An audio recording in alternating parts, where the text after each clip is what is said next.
back to it. There was one more thing as I was uploading the last video. I realized I wanted to just point out one more thing from this slide here when we were comparing Ming and Qing dynasties and their culture. I was really emphasizing the fact that the Qing dynasty, they're not Han Chinese, they're Manchurian, and they're attempting to really assert their unique Manchurian identity. And in that sense, you do see some resistance among the Ming. But what's significant is that over time, remember how long the Qing dynasty lasts. Over time, the Ming people do start to accept the Qing leadership. There are some limits to that, right? The top bureaucratic positions are still held by Manchus. They're not held by Ming. But at the same time, they do continue a lot of the things that the Ming dynasty valued. For example, they do continue those civil service exams, so there is still that sense of meritocracy. The Manchus still value Confucianism. And so because of that, the Ming dynasty does gradually start to accept the Qing dynasties, but not all of them. So in terms of continuity and change, realize that it's not all a break from the Ming tradition. So now let's get to some of the more specific rulers of the Qing dynasty. Kan Chi, very, very significant Qing ruler, partly just due to his very long reign, 61 years. We see he's also very powerful just because of the territorial expansion that takes place during his reign. He incorporates Taiwan, Mongolia, and Central Asia into the Qing possessions. So we can see all of the expansion under Kan Chi's rule below in this map. I want that little presenter view thing to go away so you can see it, so you can see the key. Maybe if I just stop touching my mouse. All right, there you go. So you see all these different areas. The areas in green, even though this goes all the way up to 1800, many of these areas here in green on the map were things that Kan Chi gained for China. He also establishes a protectorate over the region of Tibet. There's a long-standing legacy of Tibetan desire for independence in the Chinese government essentially attempting to have sovereignty over Tibet. So this is by no means rare for the Chinese back in history either. If you are aware, Tibet is a very heavily Buddhist place. That's one of the reasons why they want independence. They're a very peaceful people. They don't really identify necessarily with the Han tradition or with the Chinese government. But nonetheless, by establishing a protectorate over Tibet, the Tibetans do not have the sovereignty that they desire. And again, in terms of continuity, this policy of having Tibet be a protectorate is still more or less in place in China today. There have been numerous attempts to have sovereignty. There have been countless Tibetan protests against the harsh Chinese government.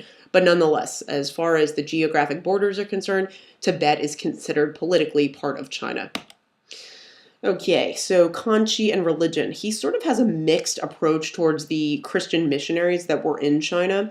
At times, he showed great tolerance towards them. Hundreds of thousands of Chinese people converted to Roman Catholicism during Kan Chi's reign. And the Jesuits in particular were treated well because they tended to respect Chinese traditions and society. For example, the Jesuit missionaries in China learned to read and speak in Chinese. They dressed like Chinese, so they wore the traditional silk robes, and they also held high regard for Confucianism. The Jesuits were well educated, and they were able to teach the Chinese the advances of European science. And so in a lot of ways, we can see that there's a symbiotic relationship between the Jesuit missionaries and the Chinese people. So Kan Chi is pretty tolerant of them. But then you see more controversy once you get into the 18th century. The question is whether or not Chinese Catholics could still take part in traditional Confucian ceremonies and ancestor worship. In other words, when Chinese convert to Catholicism, can they still be Confucian? And we've talked about this throughout the year. You know, the idea that Confucianism is not a religion per se, but since it's a way of life, since it has so many traditions and practices, there is this sort of controversy as to whether or not you can be both. So actually, Pope Clement issued a ban on Chinese rites. And so that, in a way, sort of adds fuel to this controversy, meaning that, you know, if you are Catholic, therefore you cannot be Confucian as far as the Pope is concerned. Kan Chi then responded to the Pope's ban by issuing a ban on Christian missions in China because he said they were causing trouble. So towards the end of Kanchi's reign, he's much less tolerant with Catholics in his country. And then after Kanchi dies, his successors were even less tolerant towards Catholics. And if you were a Chinese Catholic after Kanchi, you had to worship in secret. In terms of Kanchi's approach towards education, he himself was a very educated man. He was a scholar and a poet, and he urged the construction of schools in China throughout his reign. He also authorized the compilation of the Kanchi Dictionary. This was a collection of about 42,000 Chinese characters, and it became the standard Chinese dictionary of the 18th and 19th centuries. He also sponsored the collection of books, which we could compare if you know your Enlightenment history. You may be familiar with Diderot's Encyclopedia, seen as sort of it's almost like the Wikipedia of its day, I guess. It was sort of a go-to knowledge base. So there was a Chinese equivalent of that, right? The collection of books was just a massive collection of different well-known information. So, sort of like the first place that you look if you're doing research. And then after Kanchi dies, we have the Emperor Qianlong. And so he rules from 1736 to 1795, so not as long as Kanchi, but still a considerable reign. He also is very well educated. He's also knowledgeable in art and calligraphy. And so in terms of continuity, I think we can make a lot of connections to the Tang and Song dynasty. That sense that literature and the arts are just very significant to the Qing people. He also worked to ensure that the government was well administered. During his reign, tax collections were at an all-time high, so we know that the bureaucrats were doing a very good job for him. He also initiated military campaigns west of China. So it was during Qianlong's reign that he annexed the Xinjiang province, which is the western reaches of China. This is where many Uyghurs live. And he also accompanied this by a mass killing of the local population. So this was not a very good time for the Uyghurs. Some parts of Xinjiang, as a consequence, are still troubled today. The Uyghurs, which, in case I keep mentioning them, but in case you forget, they're the local Muslim population, are still not fully incorporated into the rest of Chinese culture. So even now, Uyghurs who live in Xinjiang province are not seen as Chinese. We do see as China's population continues to expand in the present day, that Uyghurs are often essentially deprived of civil rights. They oftentimes have to sort of make way for increased Chinese settlements as the population increases. Also, the military under Qianlong ends up sending armies into Tibet, and they install the Dalai Lama on the throne there. They also initiate a military campaign against Nepal, which is farther south of Tibet, and they force the Nepalese to submit to Chinese rule. And there were also campaigns against Burma and Vietnam, a little bit farther to the southeast. These were, however, unsuccessful and very costly, and a lot of that is due to environmental limitations. Realize that the geography of Burma and Vietnam are much more humid and hot. This is a jungle area, so it's just very difficult to lead your troops through this area where they're really not familiar with the environment. And also, it is a long-standing tradition for people in Southeast Asia to fight with guerrilla warfare tactics, and this is much more difficult for a more traditionally trained military to combat. So due to these unsuccessful campaigns against Burma and Vietnam, the treasury of the Qing dynasty loses a lot of money. So that was sort of a bad move on their part. We see some economic problems also in the Qing dynasty, partially due to those military campaigns. There were insufficient funds, and because of this, the Qing dynasty feels like it has no choice but to open up more trade with Europe. They need the money. So the Qing dynasty starts to have limiting trade privileges with the European powers. Eventually, they confine the non-Chinese merchants to one port, the port of Guangzhou. Let's see if I can here's Guangzhou, right? At the time, it was called Canton, hence the language Cantonese. But the British in particular don't like being limited to just one port, so they ask for more trading rights with the Chinese by 1793. And in response, Emperor Qianlong responds by writing a letter to King George III. Same King George III, by the way, that the Declaration of Independence was written about, right? So crazy King George. Qianlong wrote a letter to King George III stating that the Chinese had no need for British manufactured goods. So in a way, it was sort of seen as a big insult by the Europeans. But nonetheless, this in a lot of ways is a continuation of that theme. You know, the Chinese are not overly interested in trading with the outsiders. They only open up trade because they need money, but they want to trade on their terms, and that's really key. You see increased corruption in Qianlong's later reign. The bureaucracy starts to become more corrupt, and they levy high taxes on the people. And one of the best symbolizers of the people's dissatisfaction with their government is the White Lotus Rebellion, which took place in the late 18th and early 19th century. So the White Lotus Rebellion was inspired by a group of peasants who were upset with the high taxes. And they also were Ming people, so they wanted to restore the Ming Dynasty to power. So this shows us one example of continued resistance to Qing rule, to the Manchu people ruling them. The White Lotus Rebellion, however, despite its destruction, it was suppressed eventually by the Qing Dynasty, and as a consequence, over 100,000 of these people involved in the rebellion were executed. Economic changes in the Qing Dynasty. First off, we see that there's some efforts to industrialize. We call it a proto-industrial society because there was some industry, but still the vast majority of the Chinese were working on farms. China starts to experience a land shortage when its population grows rapidly. And so the government attempts to rectify this problem by setting laws that limit the amount of land that the people could own. So it's almost like quasi-socialism, one could say. Although, FYI, socialism doesn't really exist as an ideology in the world at this point. It's a little too early for that.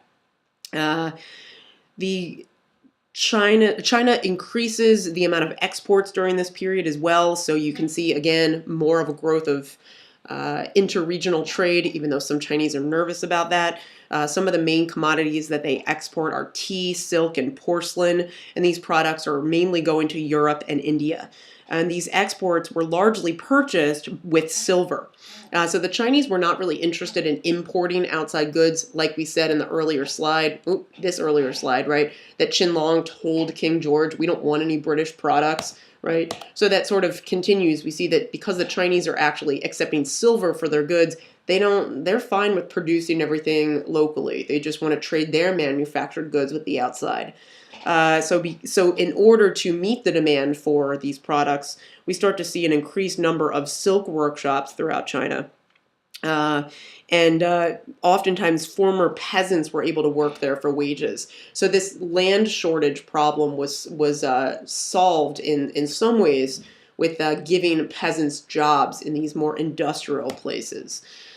In terms of Qing society and culture, again, Confucianism is a really important theme. So a lot of continuity from the Ming and also, of course, the Tang and Song dynasties and even the Han dynasty before that, and the Qin dynasty, for that matter. So again, continuations of Confucianism, we see that generations lived in the same household. There was a great reverence to older generations. So the Chinese were very in tune to respecting their elders, to taking care of their elderly parents when they were unable to work anymore. And there were groups of extended families that often bonded into clans, and that helped maintain social stability. So your family was important, but also your extended family mattered. In terms of women's role in society, there was a lot of continuity from previous dynasties. Despite the fact that foot binding was abolished, you still see that women had very little access to any education. Formal education was virtually impossible for Chinese women. Women were not able to divorce. And there was also pressure. If a woman was widowed, there was an extensive pressure placed on her to get remarried. So new widows if you were widowed, some women actually resorted to committing suicide instead of being forced to remarry. And actually, women who committed suicide after their husbands died, they were honored after their death. So that gives you a sense of how important their role was when they didn't have a man attached to them. Not very much. And the continuation of the tradition of foot binding showed us that the status of women was still inferior. So again, there was this attempt to ban foot binding, but it continued for generations. In terms of arts and literature, a lot of very, very interesting books come out during this period. We'll go in chronological order. So first there was A Journey to the West, which was published in 1591. This was a fictional version of Xuanzang's pilgrimage to the Buddhist sites in India. This actually we already discussed. This happened in period 3 in AP World History, but now we see that there actually was an account written about it. And even though it was fictional, it was still very influential. Many Chinese, because of nationalism, they're very interested in reading about their past. And so this was a very popular book. Many, many Chinese people read this. And The Golden Lotus was published in 1610. This was written by Lan Ling Xiao Xiang, and this was considered China's first realistic novel.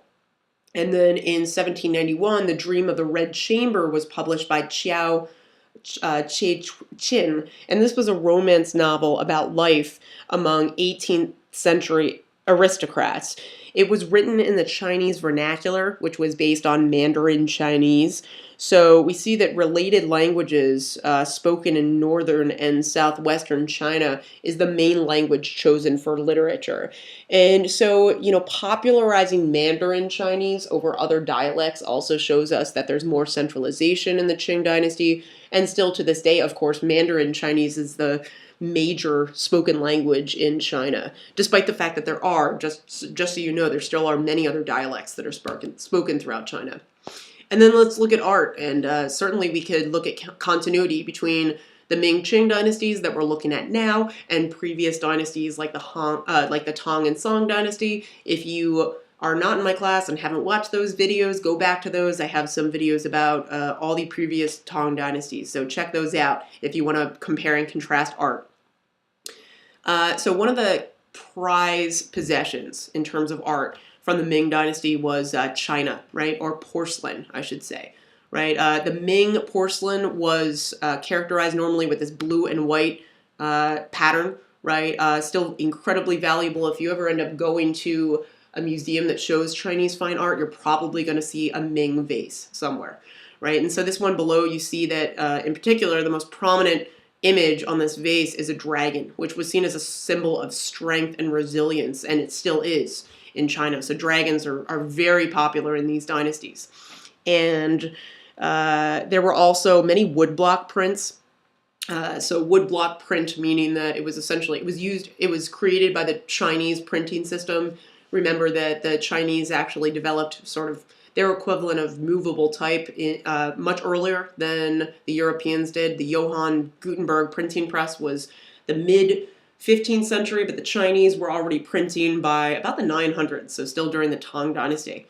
And also, in terms of Ming Dynasty art, we see that a lot of it was actually sponsored by the government itself, so the imperial Chinese government influenced art. We see that in a lot of ways there's an attempt to have a very realistic representation of the world around them. They emulated styles of the Southern Song Dynasty, so in a lot of ways you see that the art, even from the Ming Dynasty, it looks a lot like the more traditional art that we've seen in previous historical periods. And also, by the way, just one more thing about this vase. This blue and white pattern actually was partially a result of the flourishing trade between China and the Islamic world. You also see the predominance of color in pottery from places in Central Asia as well. So we can see the evidence of intercontinental trade, intercontinental, not intra, but intercontinental trade. Sorry, I can't think about words right now. Anyway, let's move on to Qing art. Let's look at the right-hand column here. We see a lot of continuity still. The Qing Dynasty artists were characterized as traditionalists, which meant that they were still influenced over past models of art. So you do see, in a lot of ways it looks like the Tang and Song Dynasty, but they're adapting it. They have their own creative interpretation of these past models. But there still were other types of artists who were much more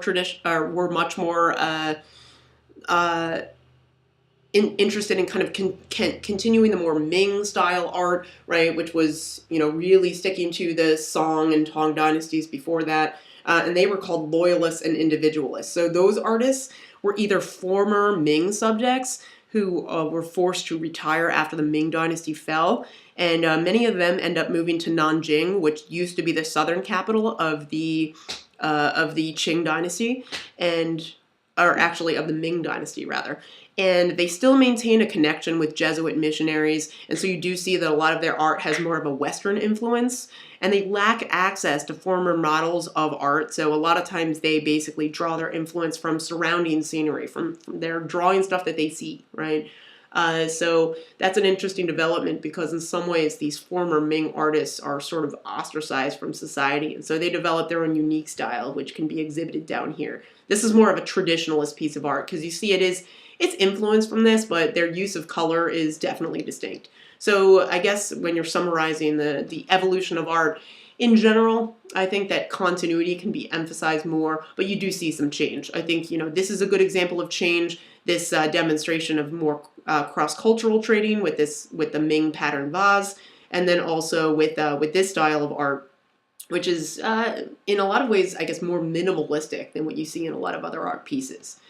And that'll do it for now. I know that we haven't finished with the Qing Dynasty, but there's a reason for that, right? The Qing Dynasty lasts until 1911. So in terms of historical periodization, that's actually period 6. So we're not done with the Qing Dynasty, but this is all of the Qing Dynasty that happens in period 4.